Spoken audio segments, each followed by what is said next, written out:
이재명 대통령에게는 뼈아픈 비공개 여조가 떴습니다. 오늘 지난주까지 모든 여조를 빅데이터로 분석한 경향신문 여론조사가 떴는데 일단 이 대통령 지지율은 당연히 하락세를 유지하고 있습니다. 심각한 것은 서울과 경기 수도권에서 이미 데드크로스가 뚜렷해진 상황이고 충청과 부울경도 마찬가지 상황이라 심각합니다. 이 상황에서 지방선거에 들어갔다면 필패였을 겁니다. 그렇다면 무엇이 문제였을까? 이걸 보면 답이 나옵니다. 지선전 조국혁신당 지지층의 지지율은 90%를 넘으면서 민주당 지지층과 같았지만 이제는 엄청나게 떨어졌습니다. 해당 부분은 지난 주말 조사된 여족곳의 정청래 후보 지지층의 절반이 이 대통령의 부정평가를 내린 것과 비슷한데 사실 이 대통령께서 이 부분만 어떻게 잘 해결하시면 간단하게 수학적으로도 최소 12%의 지지율을 회복, 다시 안정적인 과반의 국정 동력을 확보할 수 있습니다. 그런데 여기서 한 가지 장애물이 또 생겼죠. 지지층을 2차로 쉽게 만든 개헌인데 이 부분에 대한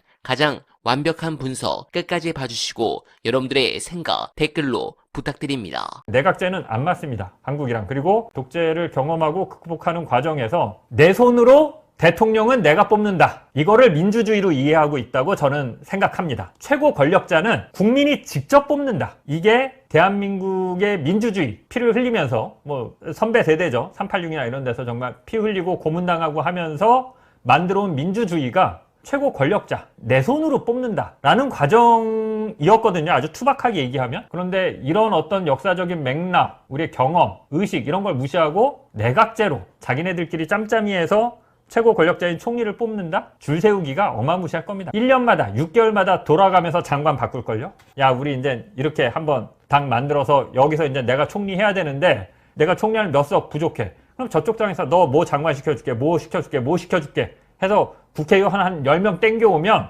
내가 총리 되는 거잖아요. 그래서 이제 내각제는 저는 기본적으로 안 맞는다라고 생각하고요. 다만 요 기사만 보고 이재명 대통령이 뭐 내각제를 원한다. 요거는 너무 좀 앞서 나간 거다. 또 하나, 요거는 저도 좀 성급하게 지적을 하는 겁니다. 대통령이 임기 내 그 재임 기간 중에 내 임기를 단축해서라도 개헌을 하고 싶어. 개헌을 할 거야. 얘기를 대통령이 국민들에게 직접 얘기를 하질 않고 국민의 의원과 만나서 그런 얘기를 나눈 다음에 비공식 자리에서 그런 얘기를 나눈 다음에 이런 식으로 알려지는 게 맞느냐 하는 문제입니다. 이거는 옳지 않습니다. 대한민국의 모든 권력은 국민으로부터 나옵니다. 권력 구조를 개편하는 개헌은 당연히 국민들이 가장 먼저 논의를 시작해야 됩니다. 정치인들이 논의를 하더라도 먼저 자기들끼리 비밀리에 쿵떡쿵떡 하는 모양새나 그런 행태를 보여주면 안 됩니다. 개헌을 하자라고 던지는 순간 그 과정은 투명하게 공개되고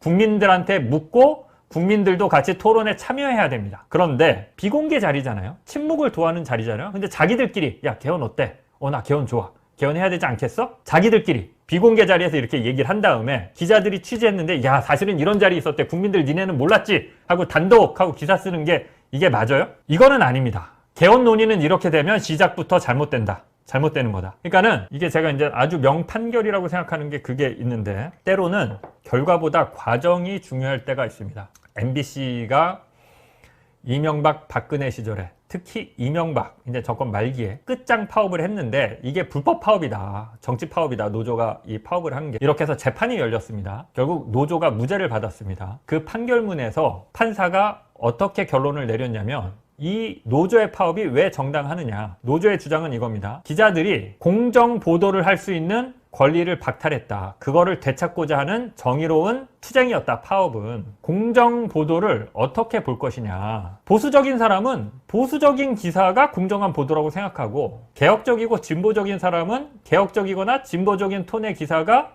공정한 기사라고 생각할 겁니다. 그러면 도대체 이 둘 사이의 과정에 이 둘 사이의 결과를 놓고 뭐가 공정 보도냐. 사측과 노조는 서로 공정보도 했다라고 우기는데 판사의 결론은 간단합니다. 이겁니다. 공정보도를 위해서 투명하게 적극적으로 협의할 수 있었느냐, 토론의 과정이 있었느냐, 그 열린 토론의 과정에 누구나 부담 없이 참여할 수 있었느냐, 사측이 기자들에게, 노조원들에게 그런 공정한 토론의 기회를 보장했느냐? 이 기사를 어떻게 쓰는 것이다. 이렇게 쓰는 게 공정한 것이다. 평기자인 장인수가 경영진이나 부장이나 국장이나 생각이 다를 때 국장에게 허심탄회하게 얘기하고 자기 의견을 개진할 수 있었느냐? MBC는 그 기회를 봉쇄했다. 그렇기 때문에 노조의 파업은 정당했다. 저는 아주 명판결이라고 생각합니다. 그 판결문 자체도. 개헌은 투명하게 공개적으로 시작부터 국민들이 참여할 수 있어야 됩니다. 그 과정에 권력자들끼리 정치인들끼리 먼저 논의하고 우리가 이렇게 개헌하려고 하는데 국민들 생각은 어떠세요? 라고 하는 거는 방법, 과정이 잘못된 겁니다. 이 소모적인 과정을 우리가 바로 직전에 겪었잖아요. 지금도 겪고 있잖아요. 뭡니까? 검찰개혁 때 그랬잖아요. 검찰개혁 때. 믿고 맡겼습니다. 정부가 알아서 할게. 총리실에 TF 만들어서 우리가 할게.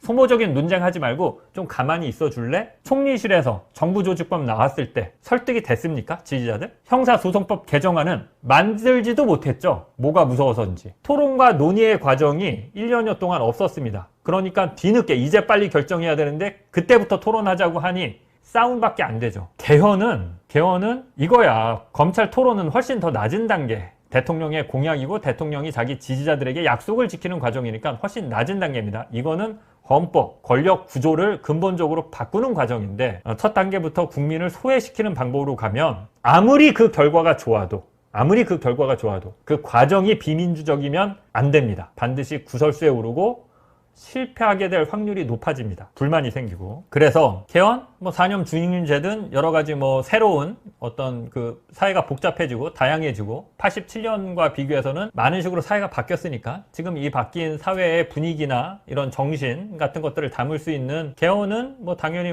필요한데 내각제로 가든 4년 연임제로 가든 어떤 방식으로 가든 아니 대한민국 국민의 압도적 다수가 내각제를 바라면 어쩔 수 없는 거죠. 내각제로 가는 거죠. 근데 저는 이제 대한민국 국민은 죽었다 깨어나도 내각제를 원하지 않는다라고 보고 그건 민주당 지지자나 국민의힘 지지자나 저는 마찬가지라고 봅니다. 네, 공감합니다. 이런 상황에서 더 문제는 바로 공소 취소입니다. 지금 정치권에는 김 대표가 총대를 메고 이 대통령의 공소 취소와 연임 문제를 해결할 거라는 소문이 퍼져 있습니다. 김 대표가 최근 인터뷰에서 조작된 기소는 취소가 원칙이라고 말하면서 논란은 커졌습니다. 물론 검찰이 잘못 기소했으면 취소하는 게 당연하다는 원론적 의미일 수도 있으나 그렇게 받아들이는 사람은 많지 않습니다. 여기에 조이대는 역사상 처음으로 청와대를 패싱한 대법관 제청을 했습니다. 청와대도 경로에 손 판사는 당연 보류하겠지만 기득권의 저항이 심각합니다. 저는 이번 달 안으로 이 대통령께서 지지층을 제대로 위로하지 않으면 우리 이재명 정권이 정말 위험하다 생각합니다. 여러분들은 어떻게 생각하십니까? 공감하셨다면 소중한 언알바 후원 부탁드립니다. 댓글에 고정된 언알바 정기 후원과 민주진영 동지가 운영하는